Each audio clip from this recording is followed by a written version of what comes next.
So, hello everyone. It's just 1 minute past 1:30 our time. So we will just wait a couple of minutes to let people get in. I can see there's still people entering the room. So we will give them a couple of more minutes just to get their coffee and join us.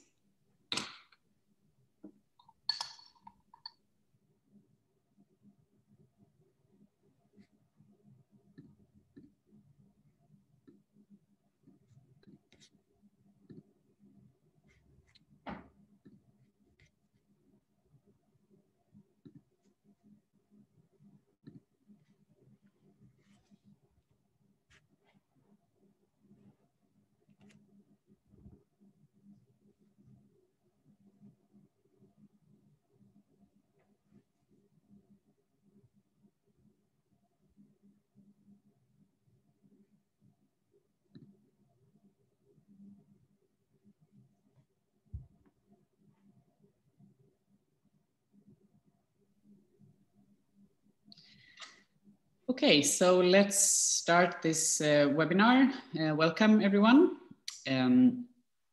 We are going to have a 2-hour long webinar today with loads of interaction, I hope. You are welcome to ask questions in the Q&A function.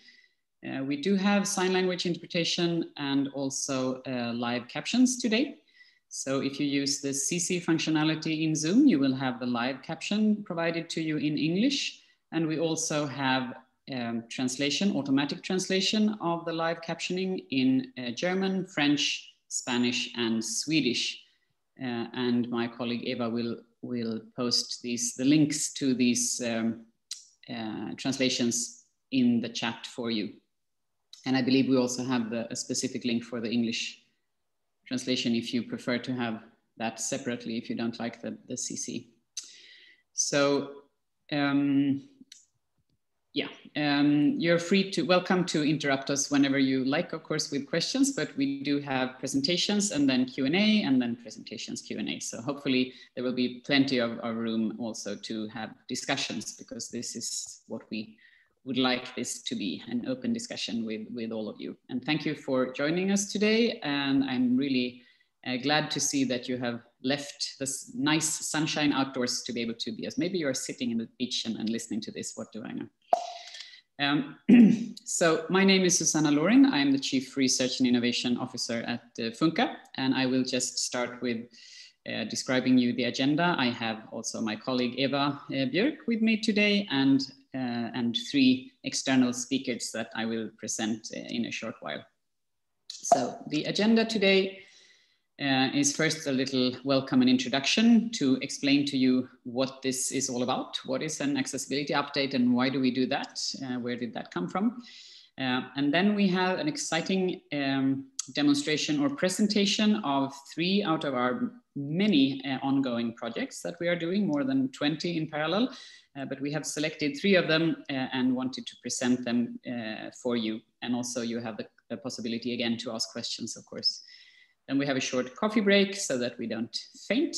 And then we have also a demonstration of some of the project results of 2 projects that are just ending this summer.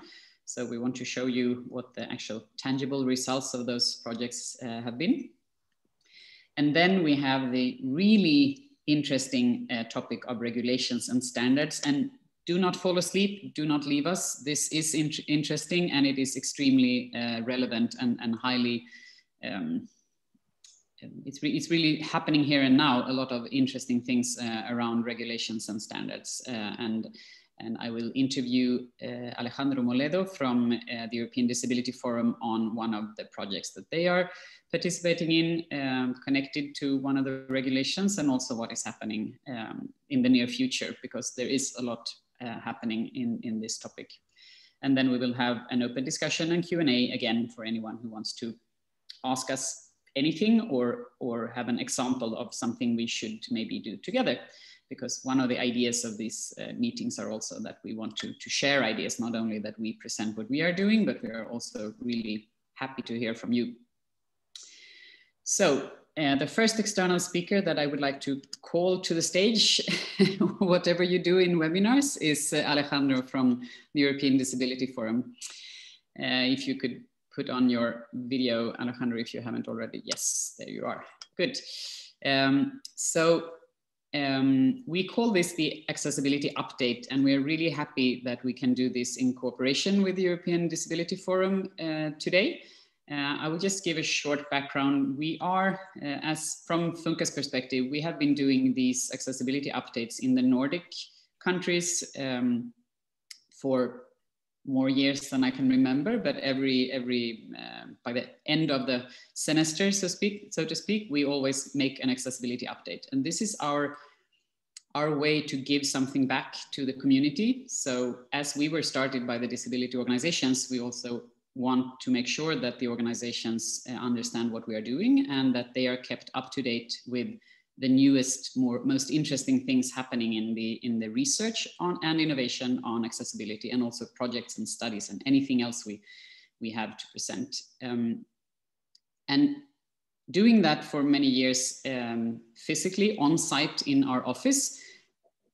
Hey, here comes pandemic, and we needed to do it online. And that has been, of course, a struggle for us, because we really like what happens in the coffee breaks, because that's usually when we meet and network and get new ideas from the participants. On the other hand, we have had many more participating in the online webinars, and we have also been able to reach a much broader audience than we did before. For obvious reasons, you don't need to travel. So we thought, why don't we try to do this at the European level? And then we want to do it together with someone that has equally very interesting thing to share with us, as so EDF was the natural choice. So Alejandro, what do you think is the most important thing for us to share or to make sure that the community is up to date with? I mean, if we were to do this hopefully more than once, what's your view on this? How could we make sure that that end users with disabilities and the disability movement are always up to date on the latest news? What would be what's the trick? How can we make sure that we kind of make sure that everyone is up to date with what is happening? Well, first of all, thank you, Susanna, for inviting us to give this update. I think, well, EDF, the European Disability Forum, and Funka, we've been collaborating for many years on accessibility initiatives at European level as well, and it's very difficult to keep up with everything at European level. There are many things happening, and which is good, because for the past years there's been quite some progress as for accessibility is concerned, and I would say that these regular updates plus information on particularly on what is adopted or what is in place at the moment, what are the resources available, and then complement that with innovation projects as you are presenting today on how this can be, move beyond what is expected at European level, because, the EU is great in having a common, let's say, playing field, but then we need to make this into reality, into people's lives. So really persons with disabilities we feel the change in our everyday lives. And this takes time, because the EU is quite difficult institutions, and it takes a lot of time to see real change, but it happens. We've seen in other areas, and accessibility is happening now. So it's very exciting moments, and giving these regular updates to the community is always good, because we need to know our rights and we need to claim them when they are not respected. Yeah, so I think one of the problems we have is to try to, if you have a 3-year long project and you do loads of interesting things, but then try to present that in a comprehensible way and sort of reveal the most interesting things for users. I think that kind of packaging that is what we struggle with, trying to be popular, if you will, and not too scientific, and still keeping people up to date with regulations and standards. What we have learned is, if we say, welcome to this seminar on regulation, standards, and policy, that can be quite a kind of a small crowd listening to that. But if we say we want to teach you the newest things we have and all the things that we have done that is specifically for end users, and all the you know, when we have kind of targeted projects that are aimed for people with disabilities, then we have a better interaction. And really from our side, it's not only sharing from our side to the end users, but also to have an idea what is cooking out there, what is the most important things for their members to do, and what is most, you know, what is on top of their agenda right now. So if I can ask you from the EDF point of view, what is the most important issue? I know you hate this question. You always want to give me a list of 20, but Yeah. well, you can have 3 maybe. But, okay. but really, so what's kind of top of mind from EDF right now? Well, I would say, which is a sneaky answer, the European Disability Strategy, because we have a new strategy recently presented by the European Commission, and that outlines a whole list of potential actions and initiatives. So with that, I can answer all of our priorities, or most of them at least. So yeah, the strategy, which has been a big campaign for the disability movement, because we had a strategy from 2010 to 2020. And when the new commission started, we didn't know if we were going to have a new strategy. And it's important to have a strategy because that gives you, you know, the reasons and a roadmap to keep on pushing the institutions. Okay, you said you want to fund this initiative. You said you want to propose new legislation. You said you want to prepare recommendation to have a common approach to a certain topic. So the strategy obviously is a very important advocacy tool for the disability movement, and that brings change over time. And it's a way to, you know, monitor and keep the institutions on track on implementing the convention. So that would be one. Second one would be the implementation of the transposition and implementation of the Accessibility Act. This is basically the accessibility, I will talk about it later, but basically to adopt national legislation which are in line with the European directive. And this is very important because as mentioned before, the directive or the European initiative covers a certain minimum that all countries need to respect, but then how countries will implement that may differ very much across Europe. So it's important that the disability communities and movement in all countries are aware of it. And the third objective, I would say, is the potential reform of the European elections law. So the right to vote of persons with disabilities and the right to stand as candidates. So this is something that is happening this year that for us is a big priority as well. Because at the moment, there are still 14 countries in which persons with disabilities cannot vote. Certain persons with disabilities cannot vote, and that's obviously discriminatory. Yeah, that's really a scandal, I would say. Yeah, it is. So that was a very clever answer. To answer the disability strategy, you covered everything. Exactly. I could have said the UN Convention on the Rights of Persons with Disabilities, and then I don't need to say anything else. Yeah. But the strategy is really, it is interesting, and it's kind of really a policy document, but I would also recommend people to read it because it does provide an overview of the priorities from the Commission, and also it does cover kind of the direction for both research and other initiatives. So it's true. It's a very, I mean, you sort of forget it because it's the umbrella of the umbrella, but still it's true. It's very, very important also to understand from the outside. And I don't know, I didn't really introduce the European Disability Forum because I think I know at least half of the names of the registrants here, but of course the EDF is the umbrella organization of all the end user organizations in Europe. So I usually, when I introduce Alejandro, I say this is the most important person in my panel because we always try to make sure that the end user perspective is there.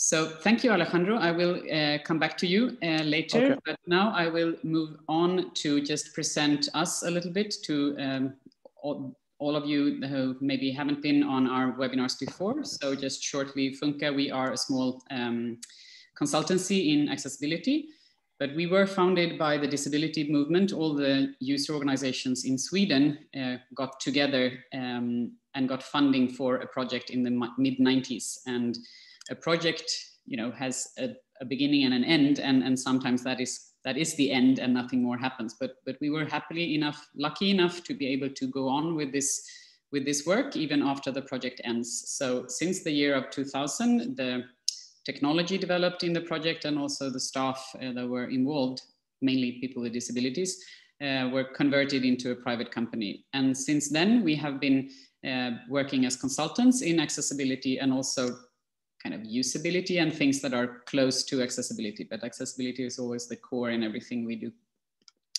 We have our headquarters in Stockholm, Sweden, and we have another office in Oslo, Norway, so slightly outside of the European Union since 2010. And to make sure that we get a lot of good red wine and sunshine, we also have an office in Madrid that we opened in 2013. But we also have staff in other parts of Europe. And normally when we can travel, we are visiting both Brussels and Luxembourg a lot, because we do work very closely with the European institutions. We are also one of the proud founders of the International Association of Accessibility Professionals, so the organization that makes accessibility professionals come together as members, and also being able to certify so that you can prove that you don't only talk about accessibility, but that you actually know what you are talking about. So, and I'm also the representative from IAAP towards the European Union. So what we do, we are a consultancy, so we do development and design of websites and systems with guaranteed accessibility. What we are maybe more famous for or known for are that we do analysis, auditing, testing, support, holding hand, guiding people into accessibility, and of course a lot of training. So that is kind of the consultancy part of the company, which stands for around 80% of the turnover. And then we are, I mean, that way we are quite normal like everyone else. But what we also do is a lot of research and innovation. And after being the CEO of the company for 16 years, a couple of years ago, I stepped up, I would say, to be head of the research and innovation department, because this is so fascinating. Here we can do, in this department, we can do anything. And we do. We have a team of 10 research and project managers on the EU level. We also do national projects, and we can really go down to nitty-gritty details and learn things about the most relevant things. And yeah, we can do a lot of interesting things in the research and innovation that we perform. We also do a lot of collaboration projects together with the end user organizations as much as possible. And that's, again, one of the reasons we have these updates. We also work directly on behalf of several of the European governments and also the European Commission in studies and investigations and other policy measures. And of course, we're also active in standardization at different levels. So that's just very shortly about the company Funka.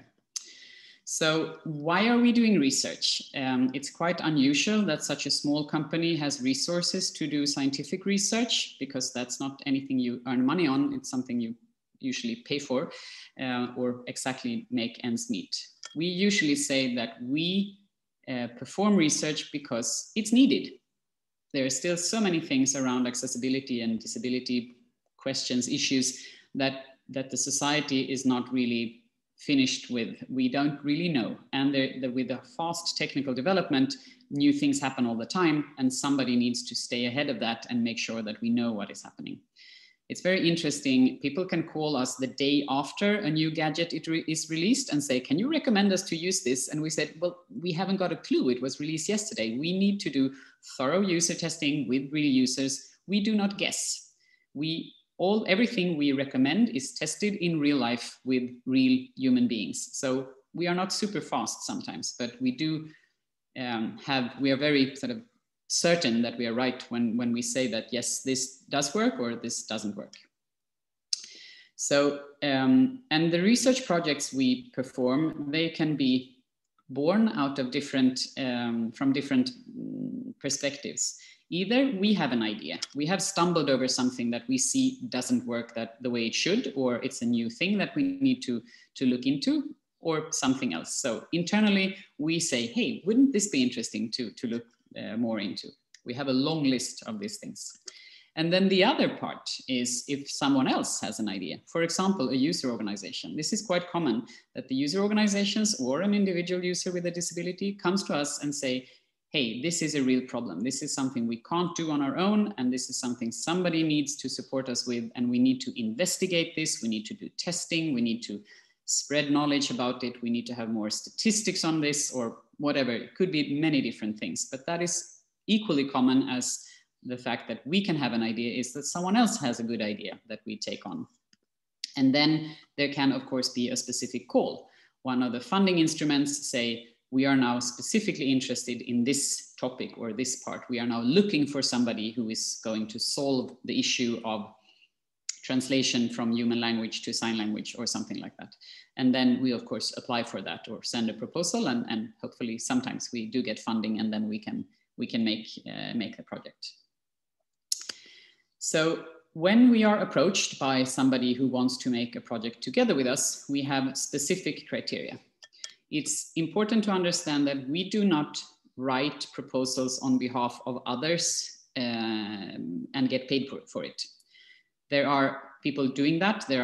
That's also, and it's another market. There are very good players out there who can, if you have an idea, you can ask them, can you please write a proposal for me? And you pay them, and then they do that. And many of them do that very well. That is not our business model.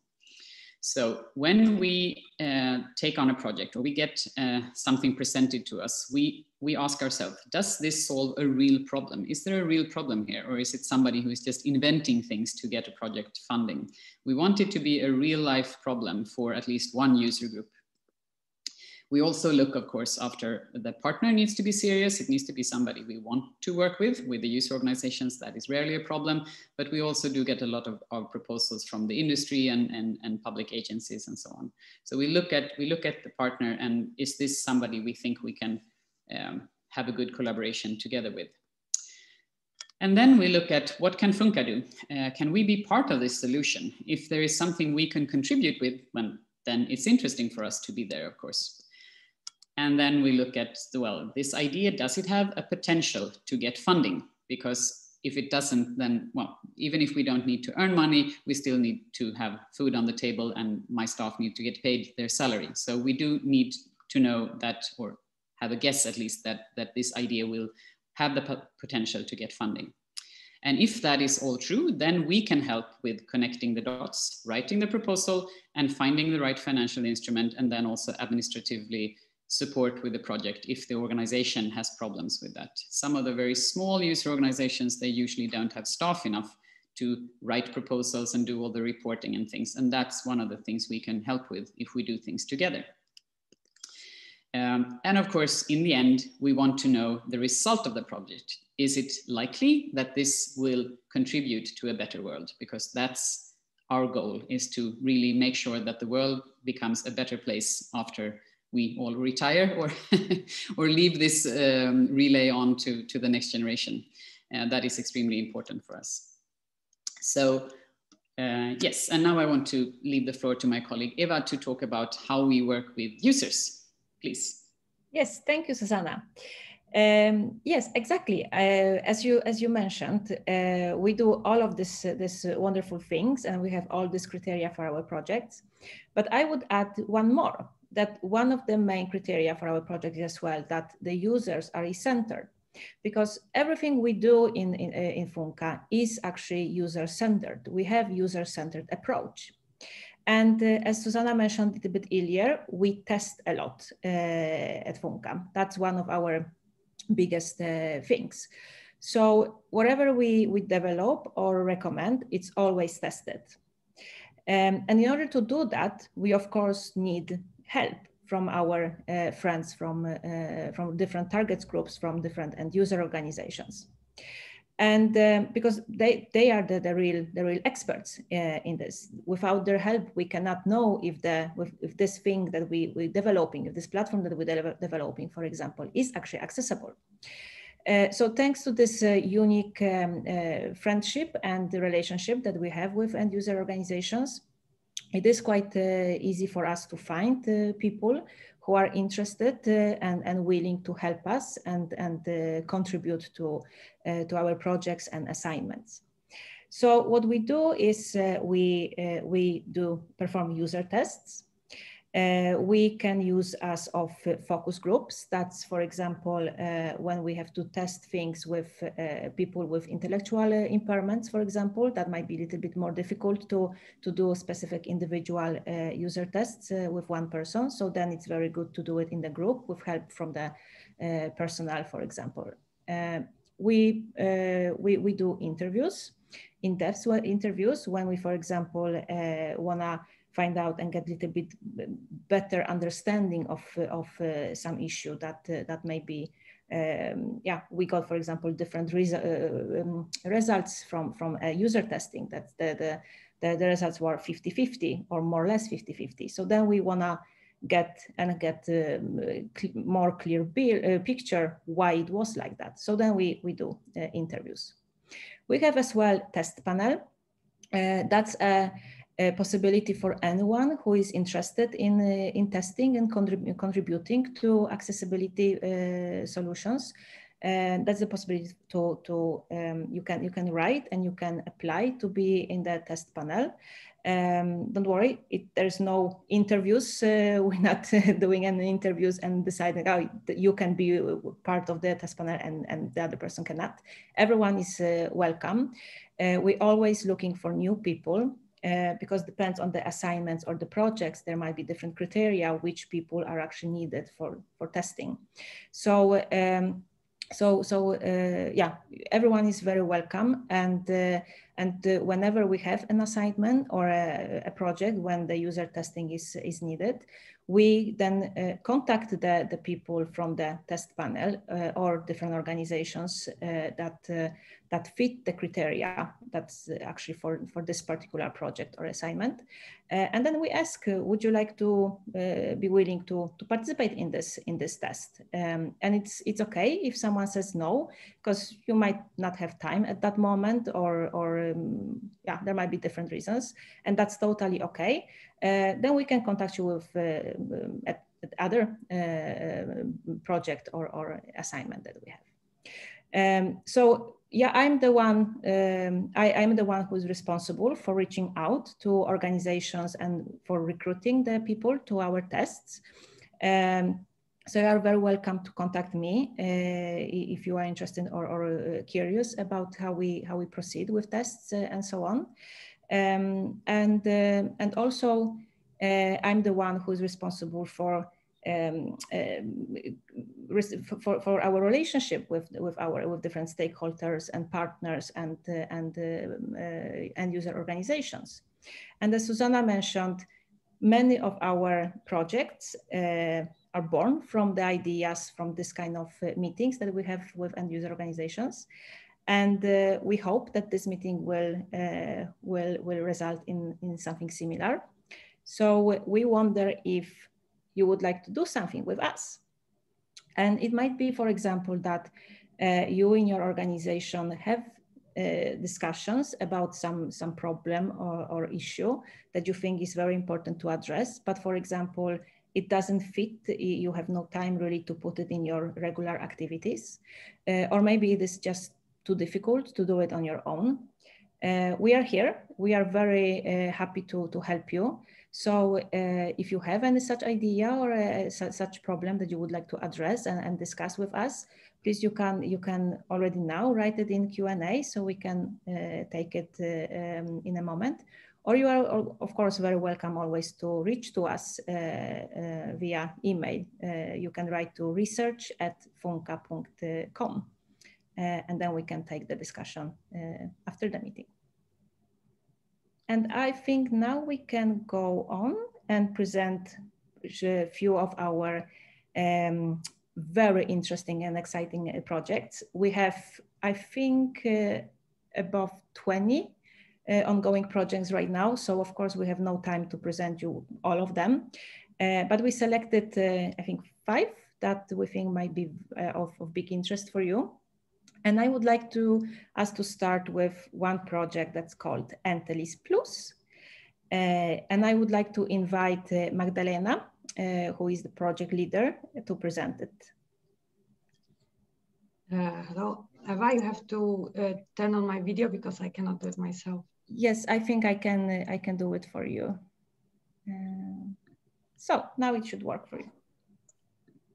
Yes, thank you very much. Hello, my name is Magdalena Bersetkas, and I'm a project officer at the European Association of Service Providers for Persons with Disability.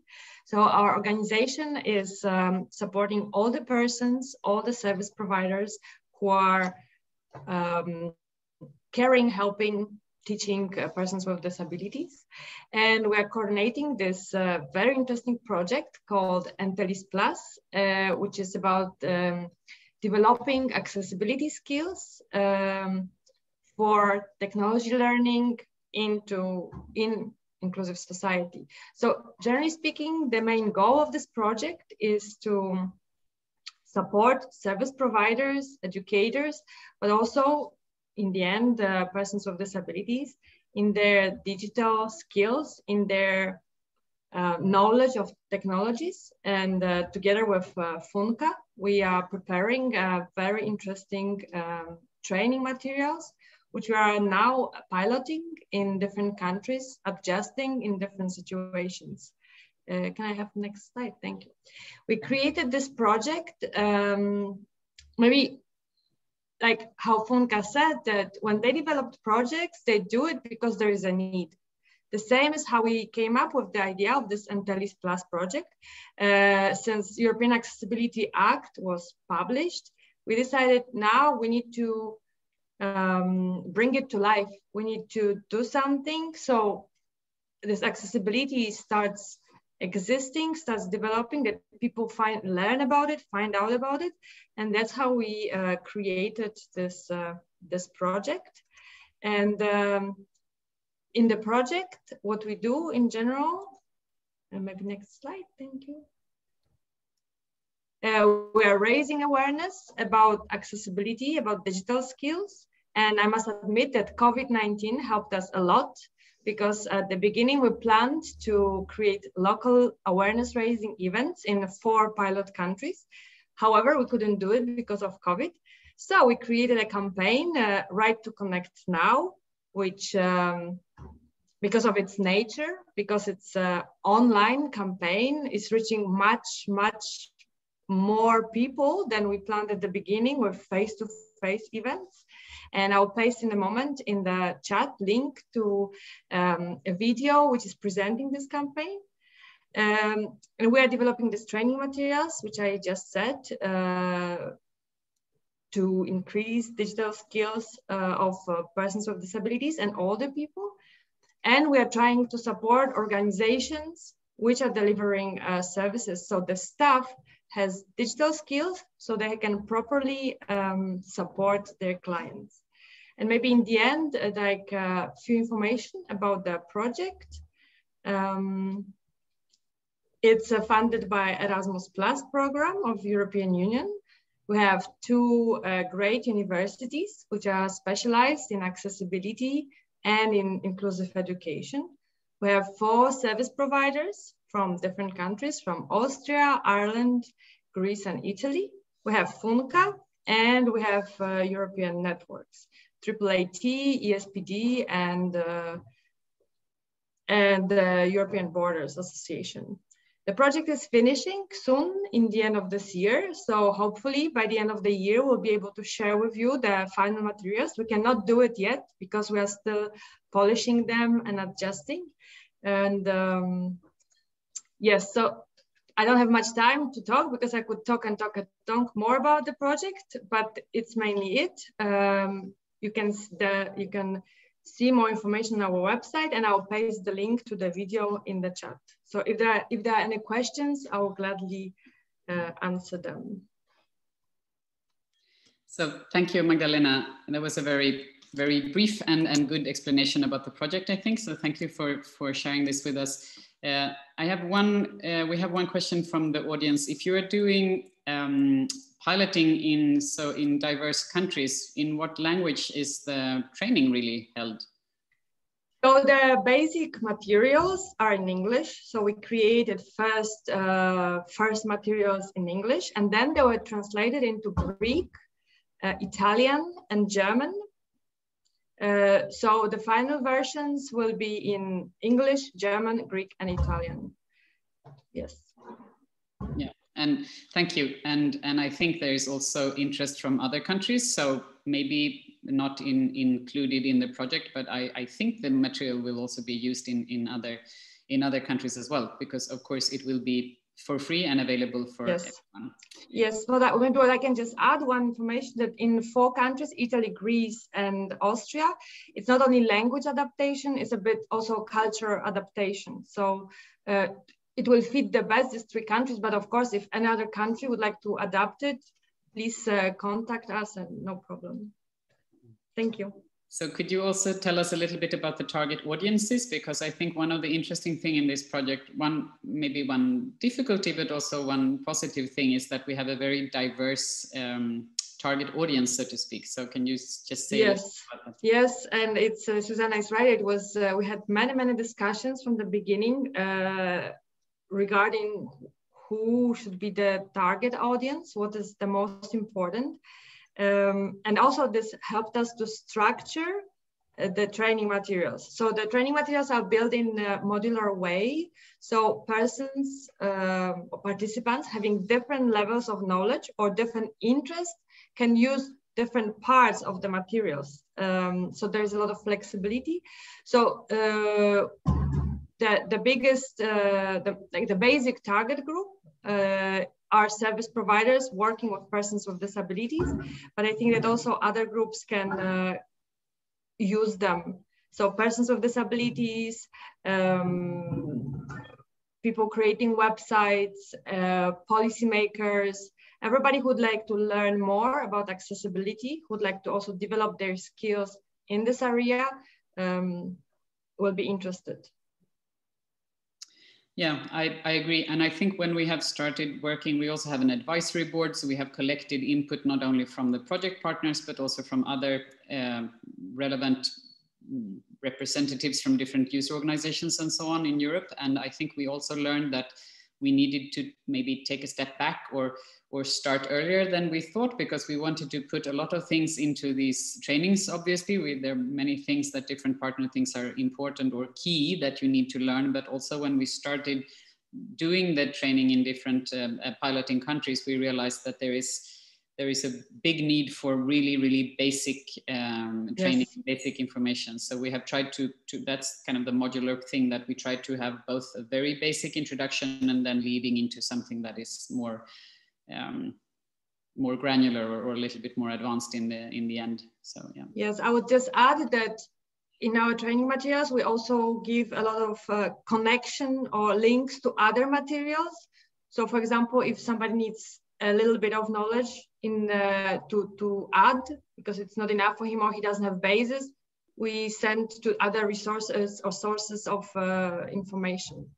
So I think it's quite, that's the advantage of this training course, that it's quite flexible. And now, since we are piloting it in these different countries, which are also different organizations piloting it, also the target groups of different countries will be a bit different, because they also decided, for example, for one organization, these are users. For another, staff is more important. So this will be also the different versions will be also adjusted to different target audiences.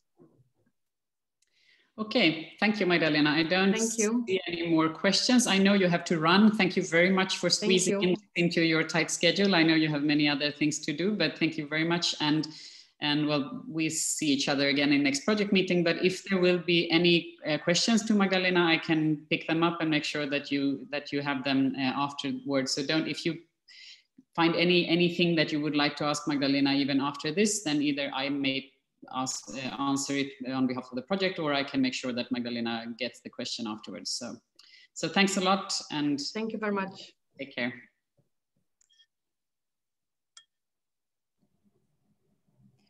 Yes, so we should move on to another example of our projects, from education to inclusion. And we have with us the project leader, Timea Hokova. Hi, Timea. Hi. So please, the floor is yours. Thank you very much. So I'm really glad that we are also one of the selected projects. Thanks a lot. Well, our project has a very similar setup as Magdalena's project, as she was describing. So I will just try to fit into this type of description. Well, the project is called From Education to Inclusion. It is also because we believe that education is important to reach inclusion, and that we need to educate sort of both sides of the society. Okay, I forgot to mention that I'm representing the Slovak Blind and Partially Sighted Union, and then in this context, we are representing and we are focusing the project on people with visual impairments. So we believe that it is important to educate people with visual impairments, but on the other hand, also the, so to say, mainstream society. Maybe just to describe more a bit about the project's background, just to know who is cooperating in this project. So the Slovak Blind and Partially Sighted Union is the coordinating organization. Then we have great partners. One of these partners is Funka. I think I don't have to introduce the company. And then there is another partner from Czech Republic. It's the support center providing services for students with special needs at the university in Czech Republic. And then we have also one associated partner in Slovakia, which is the Association of Towns and Villages in Slovakia. We have started our cooperation in September 2019, and this will last until the beginning of next year. So in February 2022, the project is finishing. Our goal is also accessibility. And we would like to deal with accessibility. We have started to talk a lot about this topic also within our organization, and I think within all the partners organizations. We would like to eliminate barriers in different areas,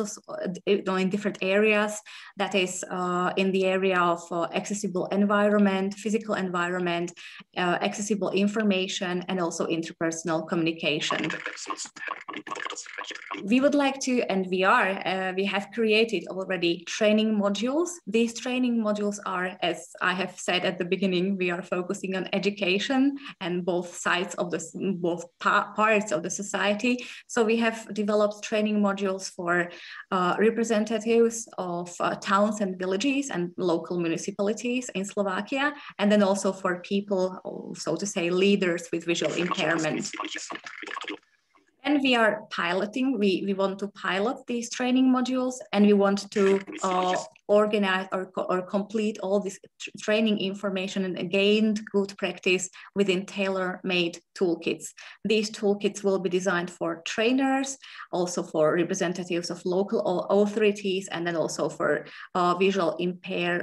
for organizations which are providing services for people with visual impairment. Maybe where are we now currently? We have started to work also on the toolkits. We have started to develop the training modules, and currently we are piloting the training modules. Also right this week we are running the training for leaders with visual impairment, which is on accessibility of physical environment. And then there is one more training which will be on accessible information. So we are right now in the piloting process, which is a big learning process for us. By the end of the project, we would like to fine-tune our training modules, also the toolkits, and also similarly, as Magdalena has presented, we would like to publish all these toolkits online. They will be available, and will be available not only for representatives of municipalities and for people with visual impairments, but also for larger audiences. So this is briefly about the EDI project. If there are any questions, I'm more than happy to answer them. So thank you, Timea. We have also the project website URL on the screen. So that is unss.sk/edi/en/.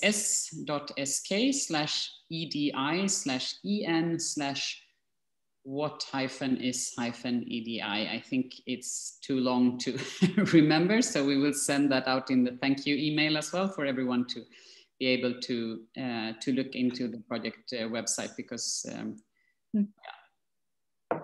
And so I have we have one question here. How come the project is training people with visual impairments in how people with visual impairments are doing?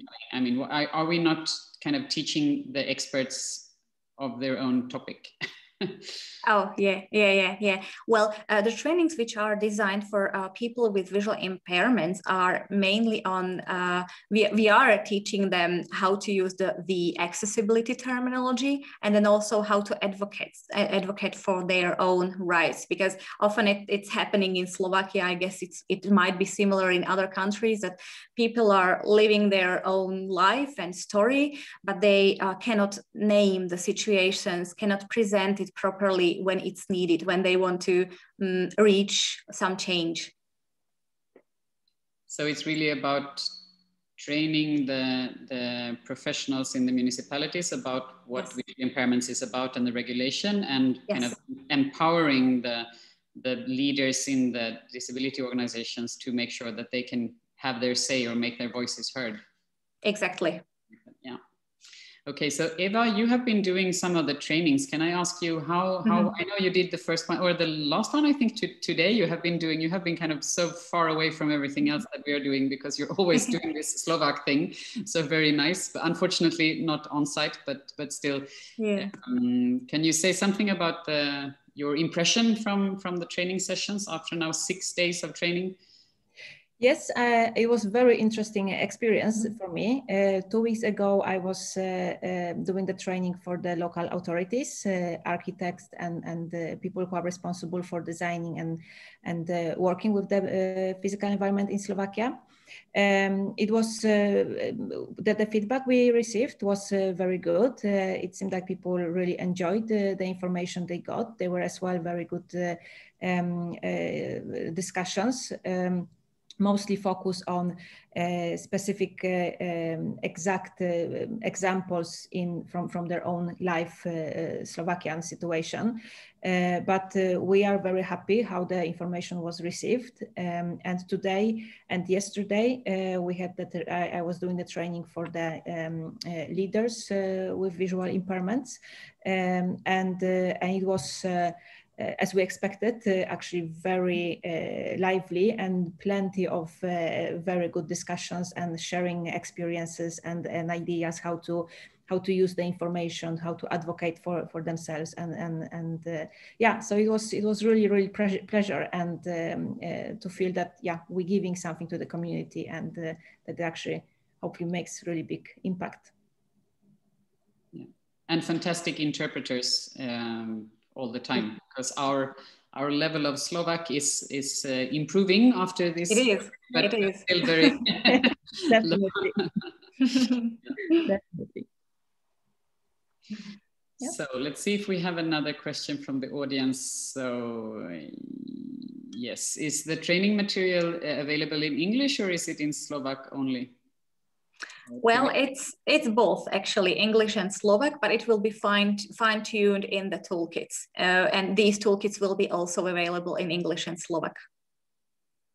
Yeah, so that's really good. So we have a chance to reach a slightly broader audience than we have already done in the project. And I think it's interesting for us. This project is interesting for several reasons. One is that most of the projects we do, we have a very holistic view. We always try to cover all user groups and all end user needs and so on. And it's also nice sometimes to be able to just focus on one user group. It's kind of difficult because when you talk about, especially since we have been responsible for the built environment, there are a lot of overlaps. So you can't really talk about accessibility in the built environment only for people with visual impairments, because it always kind of overlaps with motor impairments or so. So that has been a challenge, but also really nice.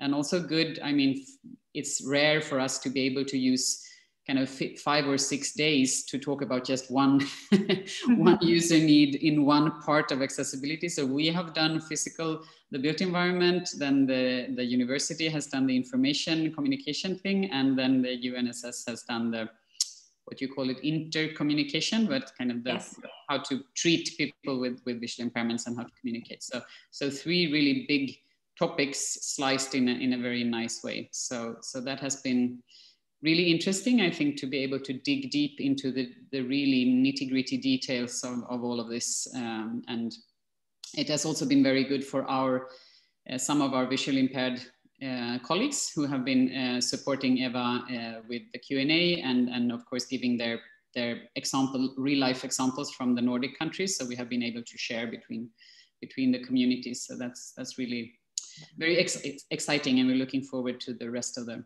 project. So I think we do not have any more questions for Timaeus. So thank you for being with us today. Yeah, we will meet again when we keep the work going in the project. I'm happy that the training sessions that we were responsible for good so far. So let's keep up the good work and make sure that we spread the end result with the rest of the community. Thank you. Thank you. So the last but not least of the 3 projects we are presenting in this part is called Buddy, and I think Eva is going to make that presentation. Yes, Buddy, our best digital friend. It's a very exciting project, and it focuses on support for assistive technology users. So as you for sure know, it's not strange, but I mean, the people with cognitive disabilities, as anyone else in the world, have individual needs, and these needs can vary quite a lot. And there is a lot of tools and technology out there to support users with cognitive disabilities, but they are very often quite difficult to find. So what we're trying to do with the Buddy, what Buddy will result in is a platform where end users with cognitive disabilities, impairments, can easily find the tools and technologies that fit them best. But we think that that's not enough. Just to have one place to go and find technology and aids is one thing. However, we know that knowing what is out there and knowing what I actually need and recognizing which aids is the best for me is much more difficult task for people with cognitive impairments. So the idea is that we create the service which will recommend the fitting assistive technologies based on user requirements that the system learns from users' behavior. And this will be based on these recommendations will be based on AI technology, which is very, very exciting. And the project is founded by the European Commission. And in this project, we are partners with Johannes Kepler University from Austria. And I think we have a survey open still, right, Susanna? That we would really like you to go and fill in. So if you or if you yourself use any assistive technology or tools for cognitive impairments, or if you support someone that use such the technology, or you have relevant contacts who could be useful for this project, please take the survey and spread it to anyone you know. So the more information we get, the better the project will be. Thank you, Eva. I don't know if we can share the link even in the chat or if we will send it out after with the thank you email, but we did just extend the time for the survey. So it's now open until Friday, which is really good. And by the way, you don't need to use assistive technology to take the survey. We are also interested in people who have different user needs, but who do not use assistive technology. That's also interesting for the project to understand why that is the case. Maybe it's because you don't know that there is assistive technology that kind of works for you, or maybe it's because it's too expensive or it's hard to find, or could be anything.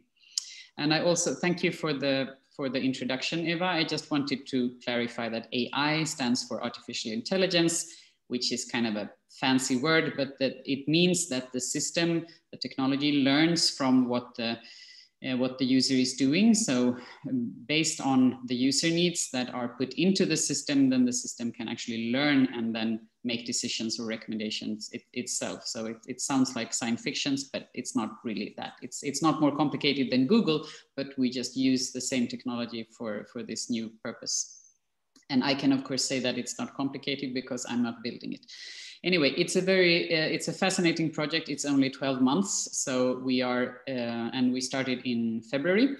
So we have a lot to do. And not only are we having this survey right now, but after the summer, we will also have user testing. So Eva will for sure reach out to you again and ask if you are interested in supporting us in the user testing procedure. When we have more prototypes built of the system, then we, of course, as usual, want to try it out with real users.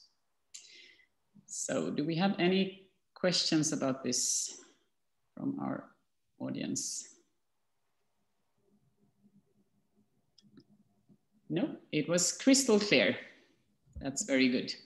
So I think that means that we are now dead on time for the coffee break, which means that you have now the possibility to have a coffee or tea or water or something, or move around, open the window, do something else for a while, stay away from keyboard, so that we can come back again with some fresh ideas and a fresh mind.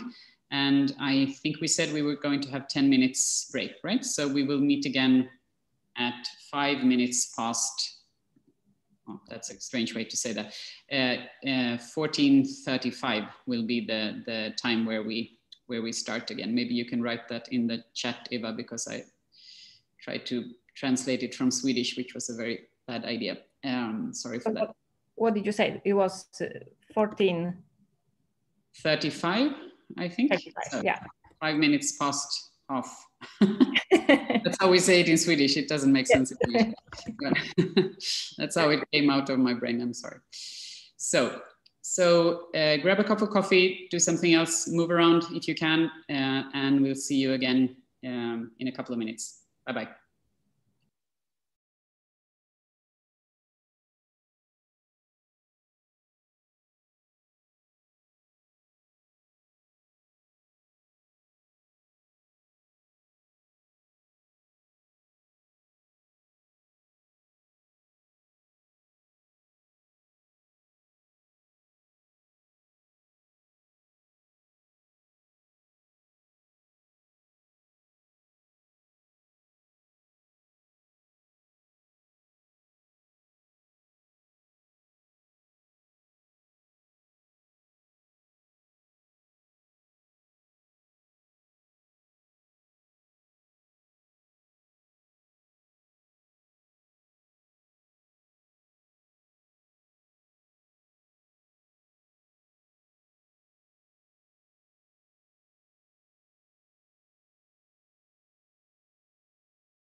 So at least my time is 2:35. So I think we can start again. Welcome back, everyone, which is kind of hard to know if anyone is back or not, but still, I hope you're there. So let's go on. We have this packed program today, so we need to move on. I hope you had a good cup of coffee. So now we're moving into two projects where we are really close to finalizing and where we are now already starting to demonstrate the results. So what I want to share with you today is two research projects on authoring tools. So if we start with a little bit of background, why are we working with authoring tools? Well, many people think that accessibility or web accessibility has to do with technology. And of course that is true. It's a lot of technical stuff. But there's also a lot of other things in web accessibility. For example, around 50% of the accessibility problems or issues that we encounter when we audit websites and do testing, they are not based on the technology. They are actually created by the humans, by the web authors. And of course, this is not because the web authors are evil. They don't do this on purpose, but many people who are publishing content online today are not communication professionals, and they are certainly not trained in web accessibility.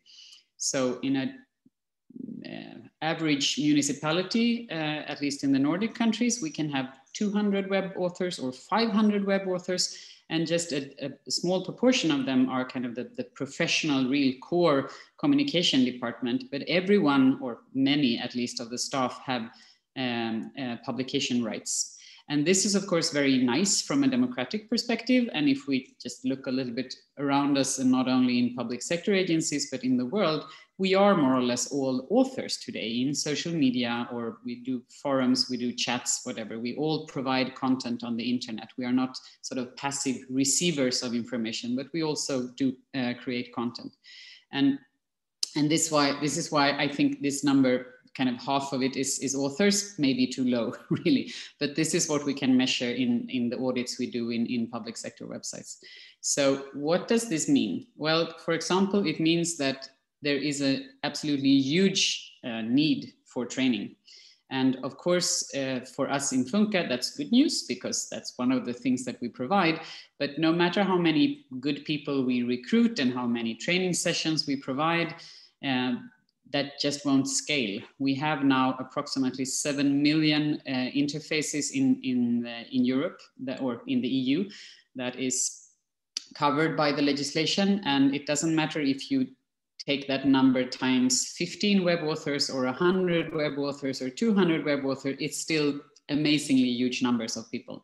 And all these people need to understand accessibility and remember how to do things, because if you're 1 out of 200 web authors in an organization, of course, you're not publishing every day. And if it's something you do every other week, then you will forget some of the details. That's obvious. So training is good, training is important, and we are happy to provide training. And there are also many other good training providers out there, but we need to do something else. So our idea, and I don't think this is unique, I think many other organizations have had the same idea, is that why don't we try to look at the authoring tools and see if they could provide accessibility by default? So if we kind of build in the accessibility solutions into the tools instead of making it difficult for the web authors to do the right thing. So maybe everything can't be built in from the start, but then at least the tool could support the authors in a better way, so that they either provide the accessibility automatically, or at least they hold your hand so that it becomes easier to do the right thing. That was the idea we had, and we applied for funding from the European Commission, and we were so happy and lucky that we got to do 2 projects at the same time. So I have now been, the last year and a half, I have been leading 2 kind of sister projects that run in parallel, trying to solve similar problems, but in slightly different ways. So in one of the projects, we are providing ready-to-use templates that anyone can use for free, and that have this accessibility by default inside of them. In the other project, we are creating a repository of best practices. So the first one is kind of narrow, where we look at one model of how to do this, and then we hope that this will spread to the market. In the other project, we work together with market players and try to make sure that we create best practices. So I'll try to explain a little bit more about these two projects. The first project is called FEAT, Features for Accessibility Through Templates. And in this project, we try to create really hands-on solutions. The idea is to create templates, model templates based on a single authoring tool called Episerver that is quite well used in the Nordic countries, but not very known at all in the south of Europe. But it's one of the 10 most used authoring tools in public sector in Europe. That is something we have measured in a previous project. So we are creating built-in support. Well, first of all, we are creating the templates that are accessible in itself. And then for all the things that needs to be done manually, we have created support for the authors. So we try to make it easier to do the right thing or harder to do the wrong thing. And by providing these templates, we hope that we will stimulate the market so that other tool providers will either just use these templates and implement them in their own tools, or be inspired by what we have added in the templates and be able to transform that into something that is useful also in other authoring tools. As usual, we have had a very user-centered approach in this project as well. We have done surveys, interviews. We have built a test environment that is for real. It's not a prototype, it's a real environment. We have created user scenarios built on what the user have, and users here are the web authors, of course. So what the web authors really need to do in their everyday life. And then we have done first a set of pilot tests and then the real user testing. And after the user testing, we have done interviews with the users as well. So the interesting thing with this testing phase is that this was a real test environment where the web authors really built websites live. So it was really nice to see that we got all sorts of different websites coming out of this. Well, not kind of useful for anyone, of course, but it was really nice to see that people didn't only do what we asked them to do in the user scenarios, but they wrote poetry, they published nice photos, and they were creating videos and all sorts of things. So it was very creative and nice to have a look at it. And I said to one of my colleagues that maybe we should do kind of an artwork with the result of this, but that was just an internal joke. But very interesting to see how real web authors work in reality while we interactively change and sort of co-create these templates in the best way possible. So very, very constructive, agile project development here. When we selected which templates to support this way, we looked at the frequency of use. So we have selected the templates that you use most often if you work in a municipality or an agency. And also we have looked at where we as auditor find the most common accessibility problems. So things that often go wrong. We wanted to make sure that we provide a solution to that. Then of course we needed to look at the technical feasibility, because everything that a authoring tool does that has to do with accessibility is not in the template. It could be in the core of the authoring tool, and we can't really do anything to support that. We need to focus on what we can change, and that is, in this case, the templates. We also looked at what the web authors that we interviewed and had service with, what they said is the most difficult thing. So where do they experience the most difficulties in actually making something accessible? If they think it takes time, or it's cumbersome, or it's difficult to remember, then that is something we would like to focus on. And of course, we also added the aspect of that whatever problem we solve, it needs to be really important for the end users, because we want to focus on the right thing. And just a couple of short examples. I'm here showing part of the editor environment. So the content creation part, where what you see as a web author, where you usually in Episerver, you can select any kind of heading. It can look however you like, and it can be in any order. But what we have done is made sure that the only headers you can choose from are the ones that create accessibility for the assistive technology. So we have taken out all the possibilities to make mistakes here, and the only thing you can choose from is the right thing. Or of course, you can still choose the wrong level of heading, or you can make it in an illogical order, but we have tried to make it really also visually clear that heading 2 is kind of bigger than heading 3 and so on. So that's one example of how we make sure that the template as such can't provide inaccessible content, but it will be accessible whatever the author is doing.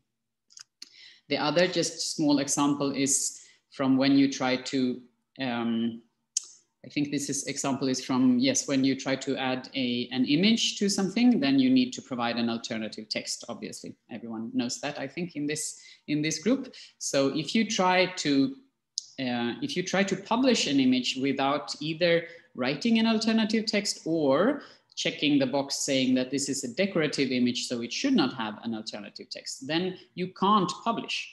So it's actually mandatory. It's not allowed to publish the image without the alternative text. So it says, whoops, something went wrong, and you need to provide an alt text. So this is a way of really prompting the web author to do the right thing if they would have forgotten it. So these are just small examples from what we have been doing in the FEED project, and I will come back to exactly where you can find the results in a while. The other project is called We for Authors Cluster, and it has to do with the market cluster, of course. And in the bottom line of this presentation are all the partners we have. So we work with SiteVision and Clone, Drupal, TinyMCE, Joomla, and Umbraco, and they are represented by different organizations. But this means that we have a big cluster of really the most used authoring tools in public sector in Europe. And the only really big player that we don't have with us is WordPress. But with these market players that we have within the project, plus we also have TinyMCE, which is an editor, and IAAP, the industry organization for accessibility experts, we cover a very large proportion of the most popular authoring tools in public sector in Europe to date. So this is really interesting to reach out to all the, I mean, they are colleagues in the industry, but they're also competitors, trying to make sure that they work together as a group. This has been extremely rewarding because it has been very innovative, and we have been inventing things that I don't think any one of us would have done on their own, but we have done things together. So very interesting project. And the kind of background to this project is that even if the most used authoring tools, they have very different approaches. They are built in different programming languages and so on. They are very different from each other. But when you look at it from an accessibility standpoint, they do have many common challenges. So we thought, if they have commonalities, then why wouldn't it be a joint potential to actually solve these problems together? So the whole point with this project is really to share knowledge among the project partners and sort of stop them from competing in this specific part. And we have been focusing on the user needs and the technical feasibility. So what is the problem with most of these tools today? What do the users struggle with? And how can we solve this in a way that it can be used in all different tools, not specific to one, but a solution that fits everyone or that can be used in many different ways. We have also looked at what is already out there. If someone has a good idea, then we could maybe use that, or we can increase it, refine it, and make it even better. There is no reason to reinvent the wheel, of course. So we have also done a little bit of mapping of the market as such. And then we have done loads of testing, of course, technical testing, web author testing, and testing with end users with disabilities. And this is now slowly coming together to a set of recommendations. In the user testing, we have had more than 100 web authors across Europe and also from North America to test this. from more than 20 countries. We have participation. And I must say the only thing that is not kind of perfect with this setup of the project is that we believe that the people who have done these testing are more than average interested and probably experienced and knowledge in accessibility, because the user tests take from 1 to 1.5 hours to perform. So you need to be quite engaged in these questions to do it. But to make sure that we also cover web authors that do not have previous experience, because they are kind of the target group that we want to support most, we also had additional workshops to make sure that we could gather the web authors who have less experience than their peers. So doing both of these things at the same time, I think we have been able to cover most of this. And I have a video to share, but that's even if I try to do it shortly, it will be too long. So I will just share it with you instead after the webinar, or if I can find the link, so you can see how we present these recommendations, because we have done videos where we present the user perspective, so what the problem the end user encounters, so explaining that, and then we have the challenge for the web author. So a web author is presenting what is the problem here. We have, for example, one from the European, an author from the European Disability Forum explaining the problem. Or the challenge for her in why it is important but also difficult to do this. And then we have the solution. So we show how this is done in the prototype that we have built, the recommended way of providing this service to the web author. And then we have code examples of the bad code and the good code. And then again, the end user in the end showing kind of how well the solution works. So the results of all of this. And each of the 10 features that we have provided will be presented with the same kind of video. And right now we have one video out there, and we are currently doing outreach to the rest of the industry to make sure that not only our little cluster are happy with it, but also the rest of the market. So we are making sure that this is well received from other market players. But I'll make sure that we share the link with you so that you can look at the video yourself. And there's also, of course, guidelines for authoring tools that would like to implement this, and also technical documentation and specifications for the developers who wants to share it. And for both of these projects, of course, the end result is free for all. So for the FEAT project, we do provide technical specifications and guidelines, and we are publishing this on what is called the Marketplace and Foundation. And that is the EpiServer specific places where you can download the templates if you are an EpiServer client or an EpiServer partner. For the rest of the markets and everyone else, for free for everyone, the whole package, the code and all the templates will be published on Bitbucket, which is similar to GitHub, where everyone can download this. And right now, the whole package of the templates are on a kind of a quality validation check at EpiServer. So before we can actually publish it, we need to wait a little, but it will very soon be out there. And the URL I'm sharing with you here is funka.com/feat. And there you can see that's not the code, that is how the templates and the features actually look in real life. So that is a good way to look at it if you're interested and curious about what this actually means. The other project called Cluster, we also provide technical specifications and guidelines. And in addition to this, we made these videos providing the template, the problem and solution and so on, and also screen recording showing the actual features in action. So until now, we have one of these screen recordings complete with the technical specifications and everything, and we are stepwise providing more and more. And it should be 10 when we are finalizing it. So it's 10 templates in FEAT and 10 features in Cluster. And you can find those features at accessibilitycluster.com. That's the project website. But we can also send you the specific links to the video and technical specifications afterwards.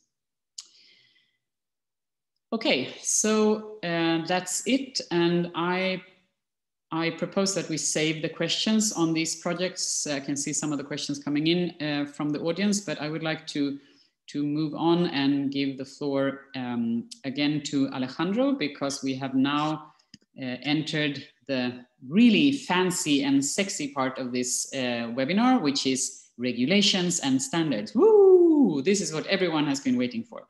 So, and we plan to provide you with 3 examples, or 1 example of a project that has to do with the regulations, and then an update on what is happening with the Web Accessibility Directive right now, and also what is going on with the upcoming European Accessibility Act and all the standards that goes with this. So first of all, I would like Alejandro to share with us something about the YCOOP project. Please, Alejandro. Thank you, Susanna. Yes, and then we'll go into the sexy and appealing part on legislation, which it is. I'm really attracted to it. Okay, I will turn off my camera so I can read well the screen. And I will present you with this project in which EDF, we are partners, YCOOP, which stands for Web Accessibility Initiatives, Communities of Practice project. So this project is led by the World Wide Web Consortium, the Web Accessibility Initiative, and we are partners, then DQ, an accessibility company, University of Lisbon, and an organization on accessibility, which has a Dutch name that I don't dare to pronounce. Let's move on, and I will briefly explain you the idea of this project. This project is basically is funded by the EU and is in support of the Web Accessibility Directive.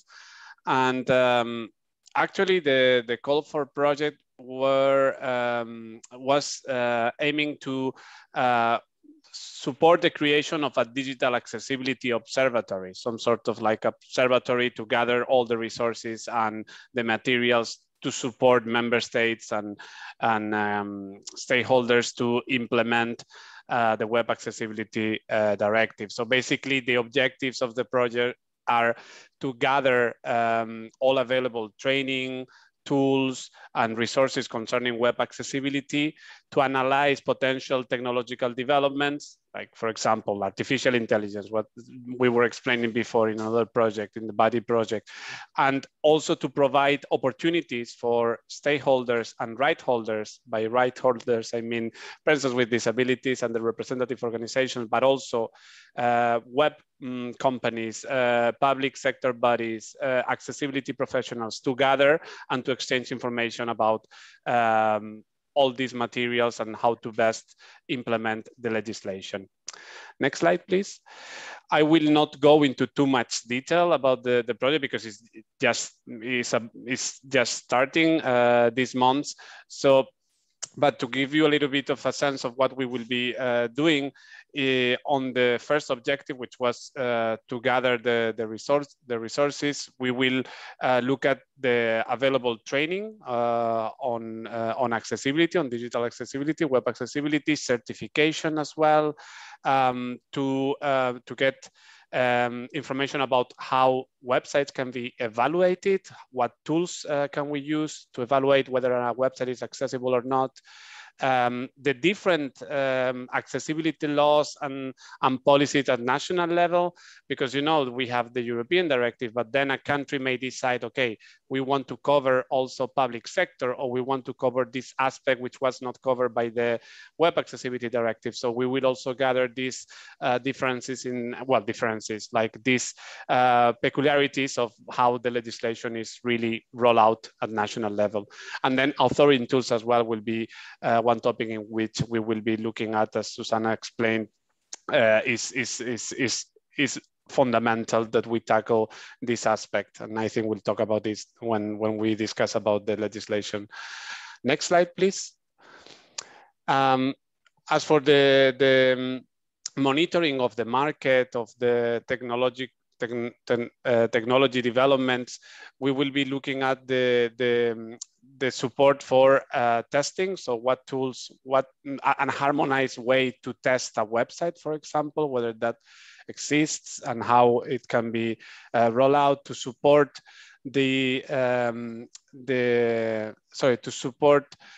the accessibility in digital technologies. Sorry, I think I didn't write that well. And basically all related to research and any development concerning technology which can be useful for web accessibility. Let's move on to the next one.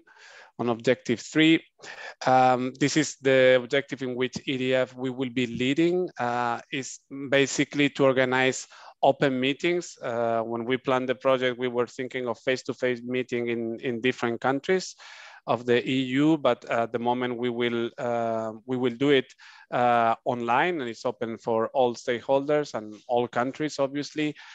First meeting is on the 23rd of June, which is, by the way, the deadline in which all mobile apps from the public sector should be accessible.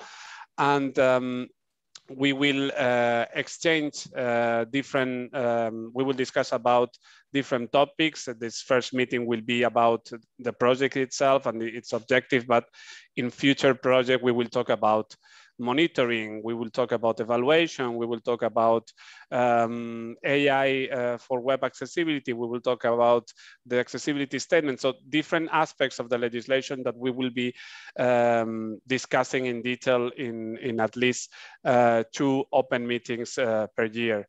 EDF, we will also develop a help desk. So if anybody has a doubt, like where I can find resources or training to become an web accessibility specialist, then we will point at the different resources available. Based on this help desk, we will be developing frequently asked questions. So people don't need to ask us every time. So we will be gathering a resource with all the relevant links that people can check. And when I mean people, I mean targeted to the different stakeholders. So to public sector, to companies, to accessibility specialists, and also to the disability community as well. And then we will be working with the Web Accessibility Initiative from the W3C on resources to better address questions about web accessibility and WCAG, the standard that we use for web accessibility. The next slide, and I think that will be the last one, which is, as any project, to raise awareness about the results.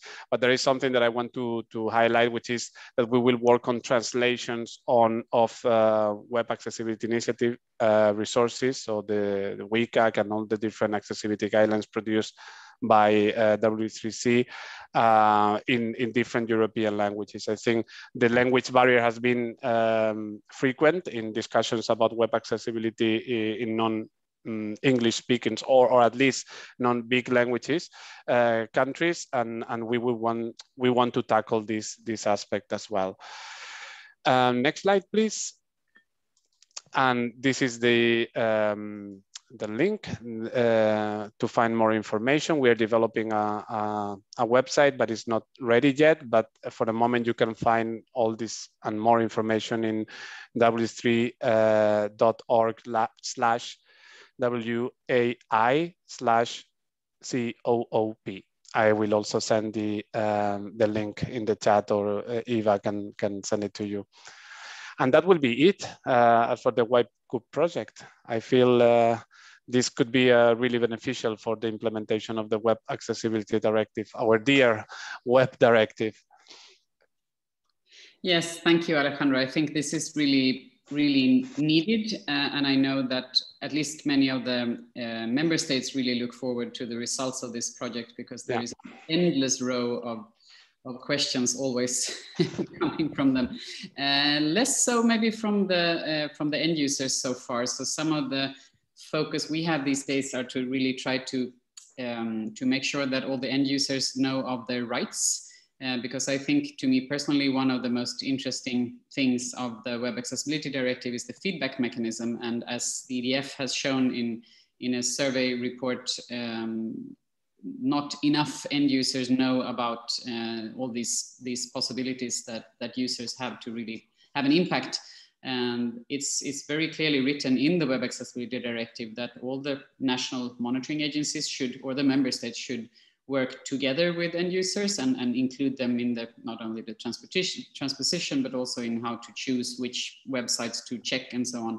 So I think there should be much more inclusion of the real stakeholders here, the end users, and we are really trying to make sure that the end users know about all these possibilities, and also understand how to provide really concrete and constructive feedback. So we have a proposal. We're waiting for the result of a proposal that we hope to get funding, so that we can also make sure that we work together with EDF and other disabled persons organization to spread the word about how to make constructive criticism or feedback to websites.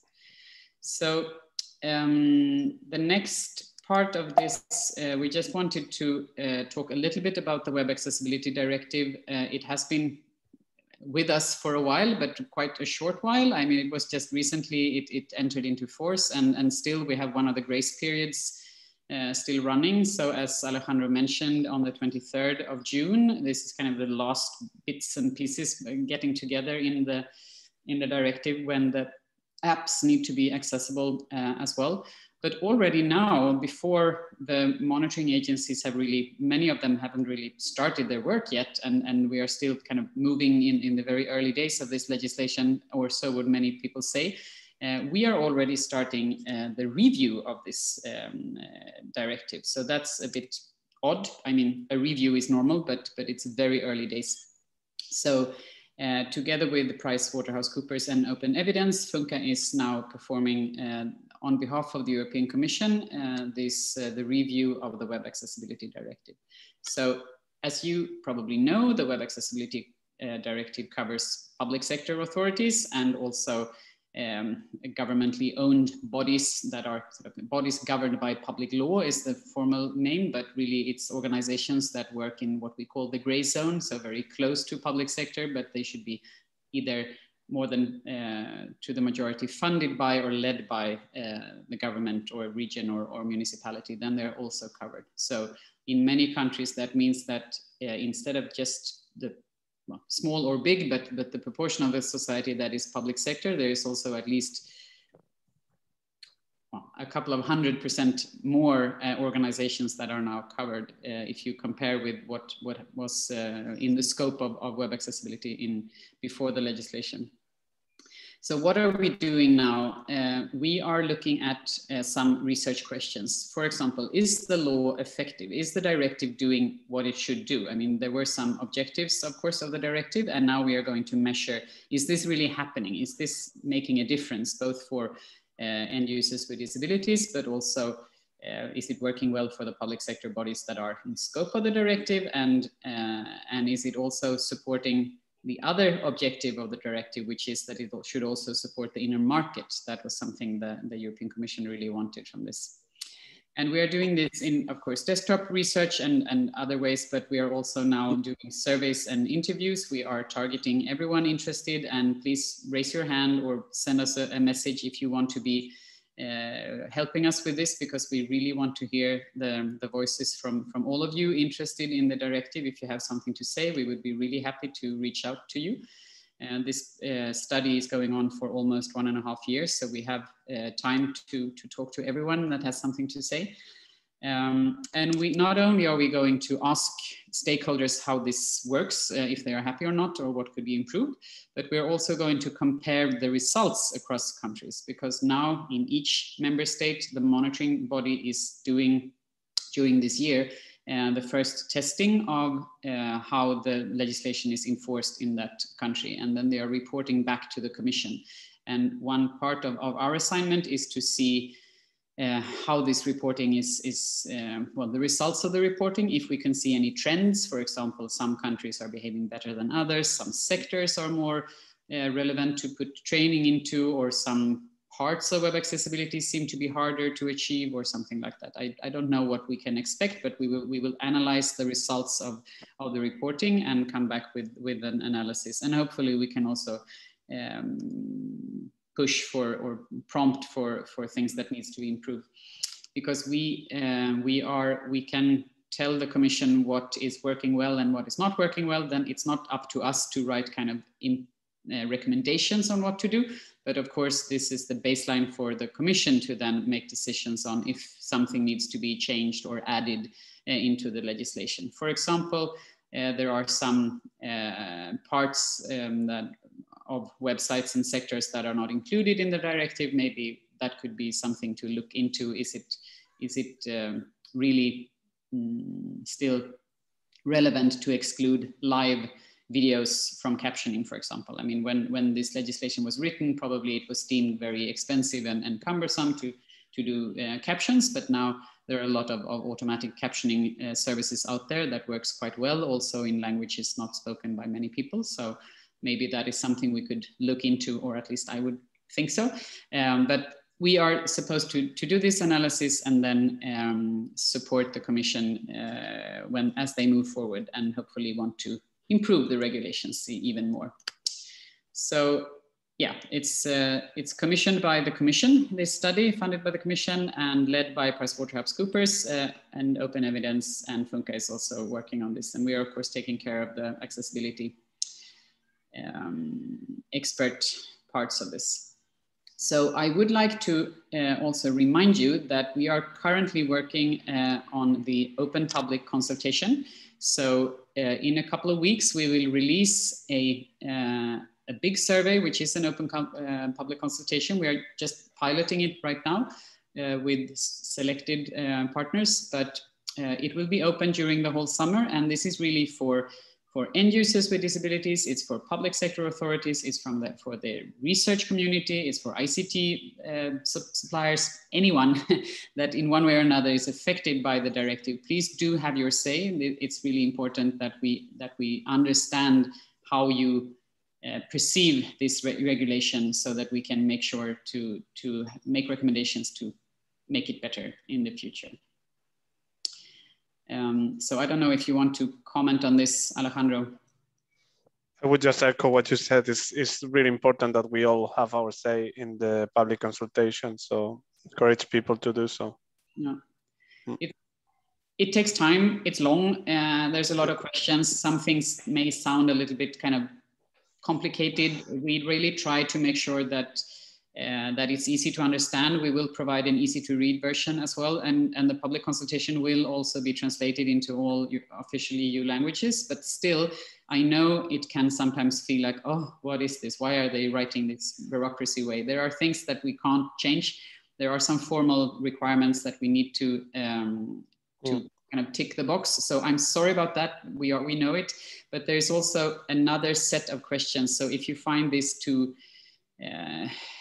heavy, then don't faint. just fill it in the best you can, and then if you are okay with it, you can write your email address, and we will contact you for a more detailed, targeted survey, where we can do it much more direct and nicely. So there will be a step 2 of this also, where we will ask a more detailed questions specifically for the different stakeholders.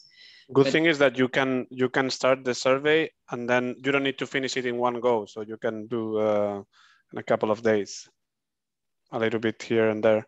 Yeah, it's true. And even if you don't feel that you have the possibility to answer all questions, then any questions you can respond to is really important for us, because we do need to get a broad picture out of this, not only asking our friends and family, but really to get from all latitudes of Europe, and also all different user groups. So I really hope that you will help us spread this survey when it comes out.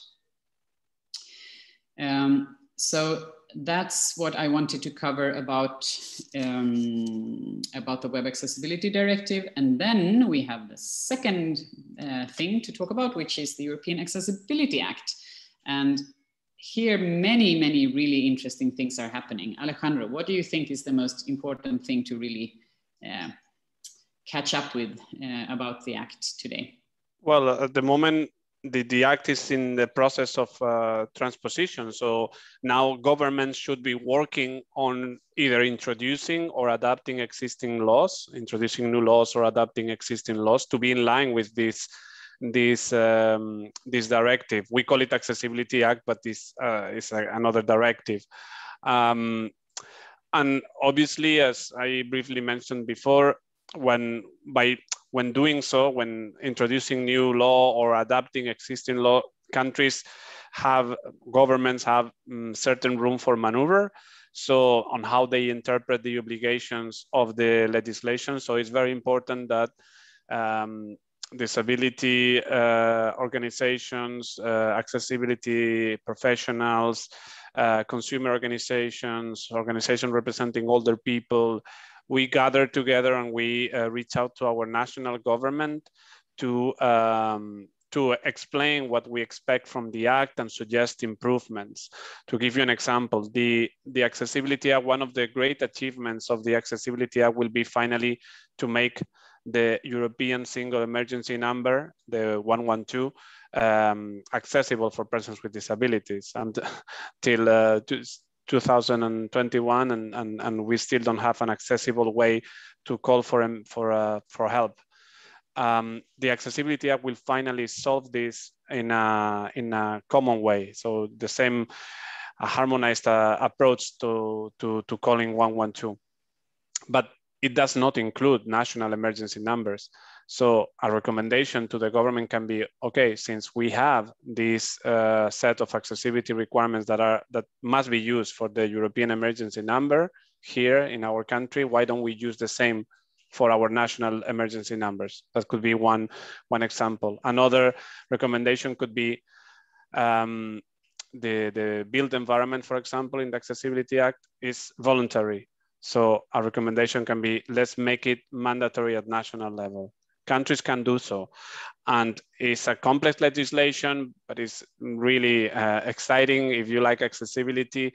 And I would recommend you to take a look at our toolkit. EDF, we have developed a toolkit with all the explanations and different long list of recommendations for you to consider at national level whether they are relevant or not.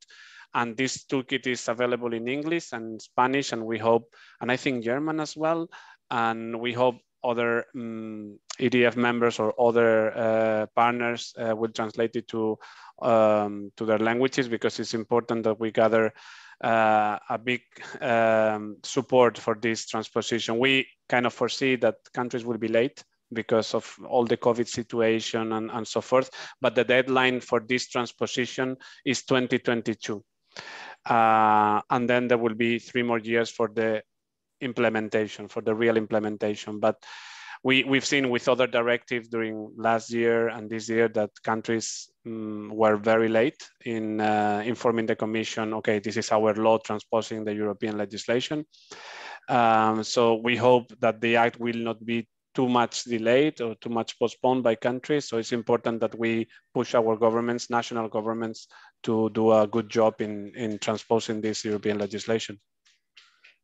Yeah, true. I know that the toolkit has a very long link URL. So maybe Eva, if you can just post the link into the chat and make sure that we also the toolkit link, so that we can also put it into the thank you email, because I do think it's kind of very direct and easy to digest the toolkit, and it has a lot of good information really. So I think one of the interesting thing, or very rewarding thing from my point of view when talking about the Accessibility Act, is that the public sector bodies the private sector, the commercial sector who are covered by this are really interested in the Act. If I compare to when we were in the same situation when the Web Accessibility Directive was being transposed, then no one was talking about the directive. I mean, we were talking, you and I, Alejandro, and a couple of others, we were always talking about the directive, but our clients in public sector, they just said, no, wake me up when it starts, when it's implemented and starts being adopted and so on.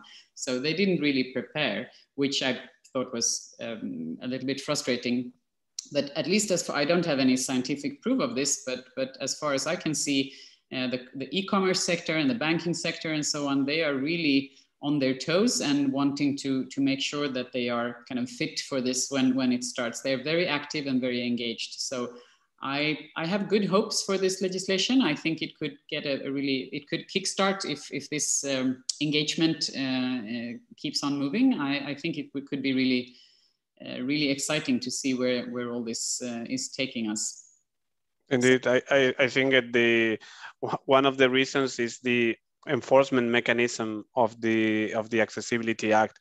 In the case of the Web Accessibility Directive, I remember when we were discussing during the discussions about the legislation, we proposed obviously to have penalties, to have a stronger enforcement mechanism, but then member states told us really bluntly, like, listen, we don't want to put penalties to ourselves, but they can do so to the private sector, and they were happy to do so for the private sector. And this is the case. Actually, the original proposal of the Accessibility Act had a stronger enforcement mechanism also for the public sector, because the Accessibility Act covers both the private and the public sector. For the public sector, as for websites, for example, you can imagine it's the same as the Web Accessibility Directive, so nobody should be scared about this. But it also helps the public sector in public procurement, for example. So when they want to buy a new computer or a new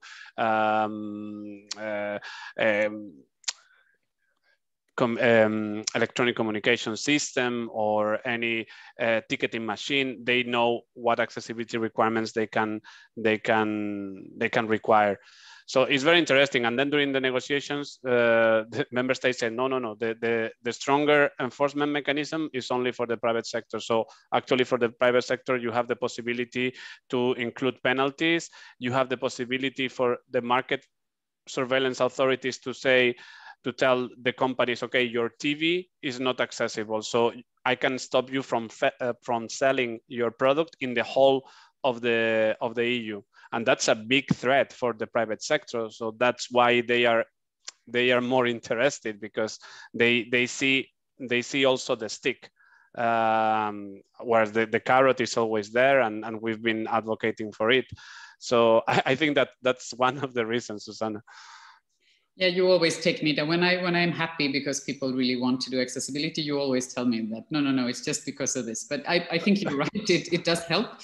But I also think that large organizations like a bank or something like that, they do plan very long, really ahead, because a banking system is not something you just change from one day to another. So you need to be very, thinking many years ahead. To 2025 seems, I have no clue if I can't plan to 2025, but the clients we have in the financial sector, for example, and also e-commerce, they do plan to 2025. They know exactly what they plan to do. I think that is also one of the reasons. And of course, they do have a compliance officer who is taking care of all these things, and they certainly don't want their products to be taken off the market. That is clear. But I think it's also something in the setup of the organizations that differ.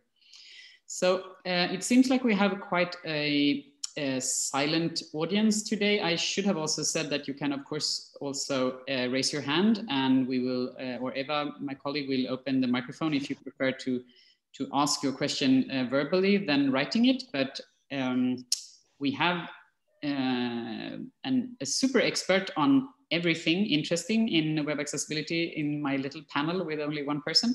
So please do ask questions if you like to, so we can spend the last 7 minutes talking to each other or discussing, or if you would like to have or propose anything we could do together, a project or something you think we should focus on, then please let us know, because Alejandro and I, we can keep on talking about this legislations for another 5 hours without even having a beer.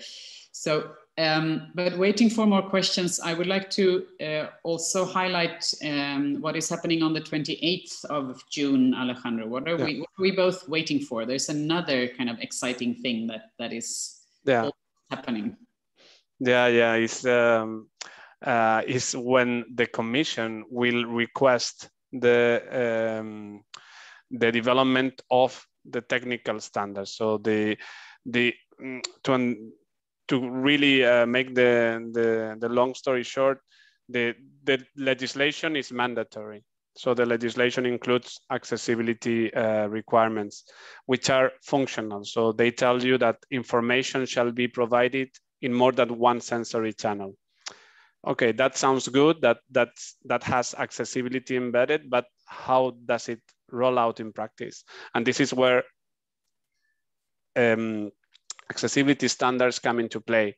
As for web accessibility, we have the 4 principles of web accessibility. A website should be perceivable, operable, robust, and the 4th one, I missed the 4th one now. Anyway, so, but that has a further detail down in WCAG, in the standard, which is now part of the European standard for the web directive. So basically what the Commission will do on the 28th of June is to request the creation of 1 or more, I believe there will be more than 1, accessibility standards that can help companies and public administrations to demonstrate that they are in compliance of the legislation.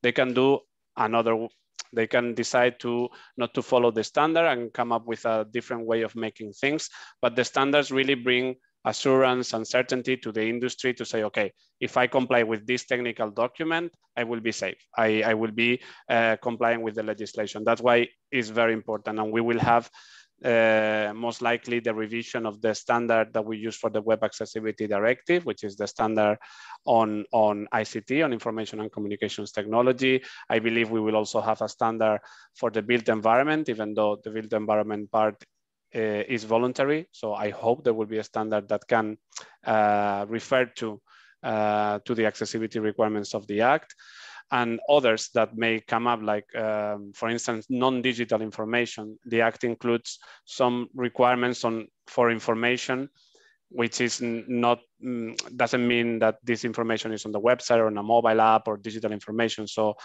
how to make non-digital information accessible. So we need also a standard that can help companies and public procurers and anyone to really be in line with the legislation. And that process will start in as soon as the Commission will publish this standardization request, as they call it.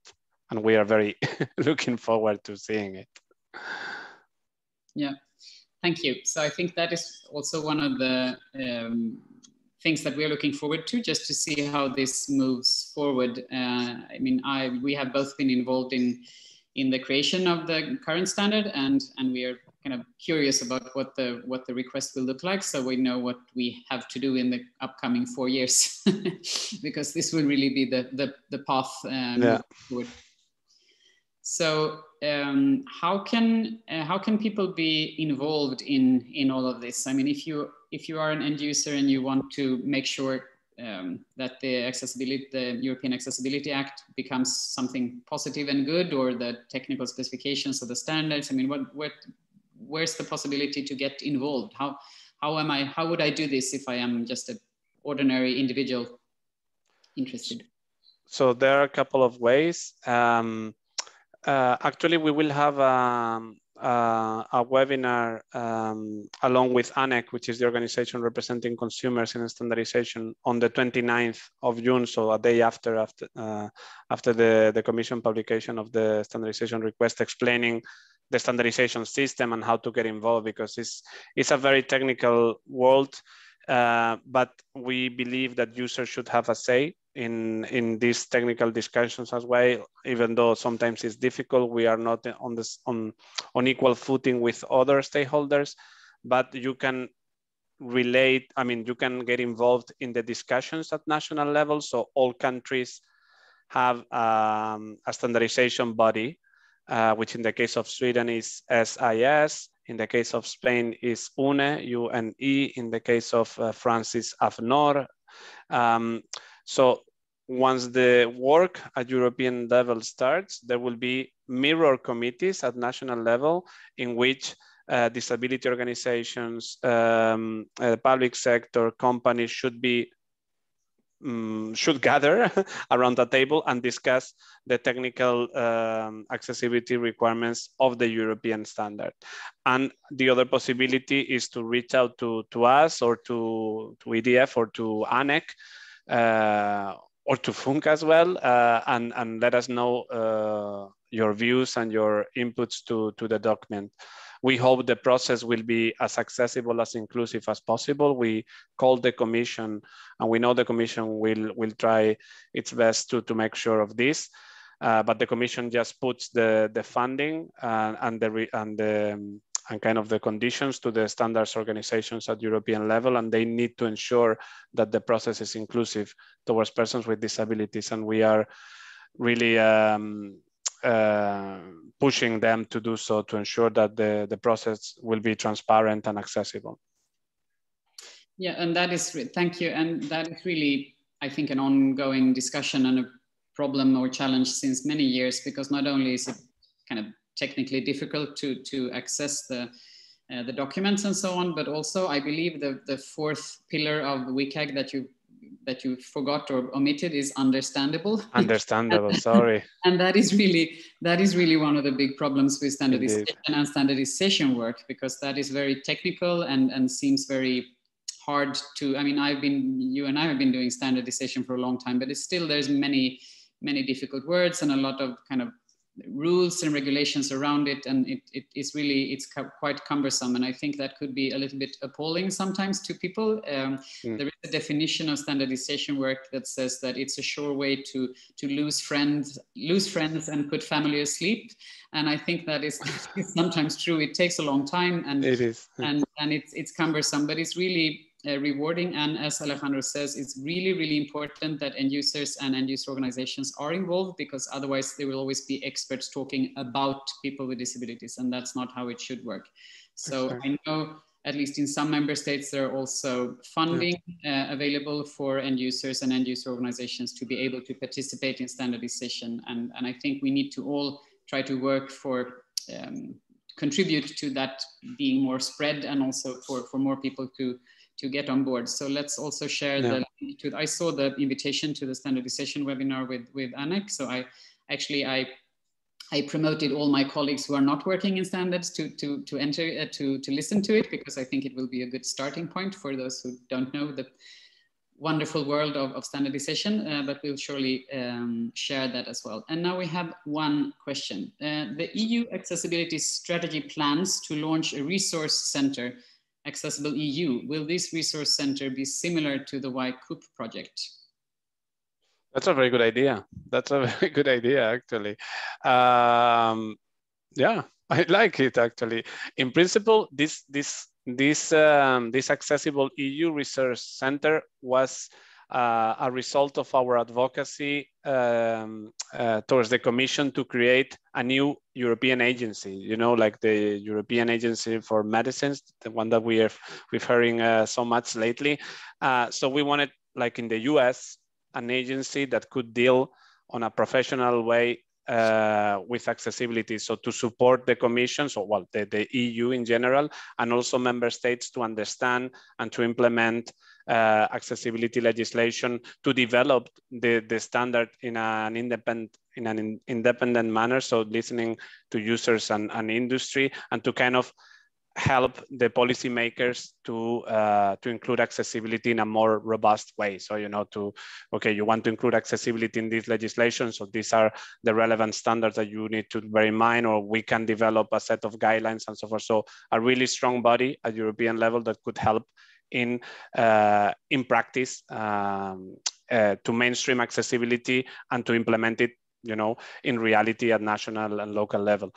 The Commission could not go that far, so instead they proposed this Accessible EU knowledge center. So the few bits we know about this center, because it's not clear yet, is that it will be a network of experts and member states to exchange best practices and information on trainings and so forth. So indeed, we could take some of the ideas of the other resources of the YCOOP project and try to propose it to this knowledge center. But for the moment, we don't know exactly what it will be, its activities, its resources, because it's really important that if the Commission puts forward a network, it should fund the work and having the secretariat and the teams to actually implement the work. Otherwise, it would be just a meeting once per year. Everybody will say something and then see you next year. So we don't want that. We want something that is active and is actually helping to change realities in people's lives. So we hope that the Commission will invest on this initiative. Otherwise, we will keep on pushing for having a European agency. Okay, thank you. I was thinking that this was a yes or no question. So sorry. It took 4 minutes to answer, but that was very good, very helpful. I just know that we need to keep time because of our dear interpreters and also everyone else. So we are now running slightly late. So I would like to thank our lovely interpreters, Cindy, Robert, and Julia, who have been helping us today with the sign language and captioning. And if you have any further questions, then please do reach out to us. You can always reach us at research@funka.com, and we will send out all the links and all the information we have promised. And Eva is always helping me to reminding me of what I have promised, so that will be all in the thank you email. And also we will provide a short survey to see if you would like us to do this again, if you thought it was useful, and so on. And I really hope to see you again, either live in Brussels sometime or in another webinar soon. So thank you, everyone, especially to you, Alejandro. Thanks for co-hosting this with us today. Always good to talk to you. And goodbye, everyone. Keep up the good work. Keep us promoting accessibility together. I do believe we can change the world. Bye-bye.